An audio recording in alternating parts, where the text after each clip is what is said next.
नमस्कार बच्चों, आज हम अपनी पाठ्य पुस्तिका व्याकरण सार का पाठ 11 काल पढ़ेंगे।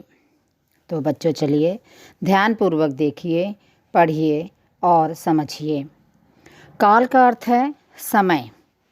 प्रत्येक घटना का कार्य किसी न किसी समय में ही घटित होता है। जैसे जोगिंदर ने क्रिकेट खेला, सुमन गुड़िया से खेल रही है, कली से फूल खिलेगा। ऊपर के इन वाक्यों में पहले वाक्य में प्रयोग की गई क्रिया खेला से पता चलता है कि खेलने का काम समाप्त हो चुका है। दूसरे वाक्य में खेल रही है से पता चलता है कि खेलने का काम अभी भी हो रहा है। और खिलेगा से पता चलता है कि फूल खिलने का समय आने वाले समय में होगा। काम अर्थात क्रिया के होने का यह समय ही काल कहलाता है। अतः हम कह सकते हैं कि क्रिया के जिस रूप से काम के होने का पता चलता है उसे काल कहते हैं। काल के भेद। क्रिया के होने के समय के आधार पर क्रिया के 3 काल होते हैं। 3 भेद होते हैं: भूतकाल, बीता हुआ समय; नंबर 2 वर्तमान काल, अभी चल रहा समय; और नंबर 3 भविष्यत काल, आगे आने वाला समय। नंबर 1 भूतकाल। तो चलिए अब हम भूतकाल के बारे में विस्तार पूर्वक पढ़ते हैं। भूतकाल का अर्थ होता है बीता हुआ समय। जैसे उदिता ने पेड़ लगाया, मैं विद्यालय से आकर पढ़ा, मेला कल लगा था।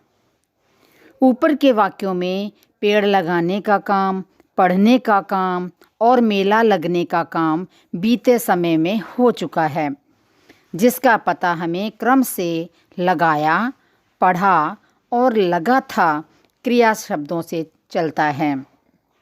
अतः हम कह सकते हैं कि क्रिया के जिस रूप से कार्य के बीते हुए समय में होने का पता चलता है उसे भूतकाल कहते हैं।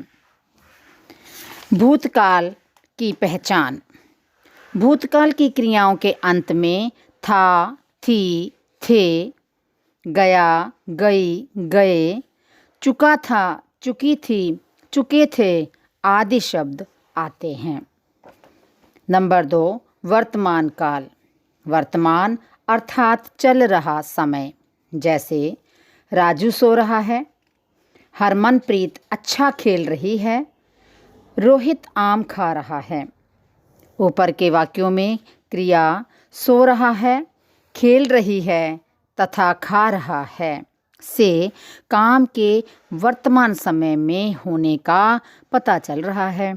अतः हम कह सकते हैं क्रिया के जिस रूप से कार्य के वर्तमान समय में होने का पता चलता है उसे वर्तमान काल कहते हैं। वर्तमान काल की पहचान। वर्तमान काल की क्रियाओं के अंत में रहा है, रहे हैं, रही है, हैं आदि शब्द आते हैं। नंबर 3 भविष्यत काल। भविष्यत अर्थात आने वाला समय। जैसे हम कल शिमला घूमने जाएंगे, मेरी परीक्षा शुरू होने वाली है, पिताजी शाम तक दुबई पहुंचेंगे। तो इन वाक्यों में जाएंगे, होने वाली है, पहुंचेंगे क्रियाओं से कार्यों के आगे आने वाले समय में होने का पता चल रहा है। अतः हम कह सकते हैं कि क्रिया के जिस रूप से कार्य के आने वाले समय में होने का पता चलता है उसे भविष्यत काल कहते हैं। भविष्यत काल की पहचान। भविष्यत काल की क्रियाओं के अंत में गा, गी, गे लगा होता है। बच्चों अब हम कुछ ध्यान देने योग्य बातें देखेंगे। जो क्रियाएं या घटनाएं प्रतिदिन होती हैं वे वर्तमान काल के अंतर्गत आती हैं। जैसे पक्षी चहचहाते हैं, गायें दूध देती है, सूर्य पश्चिम दिशा में अस्त होता है।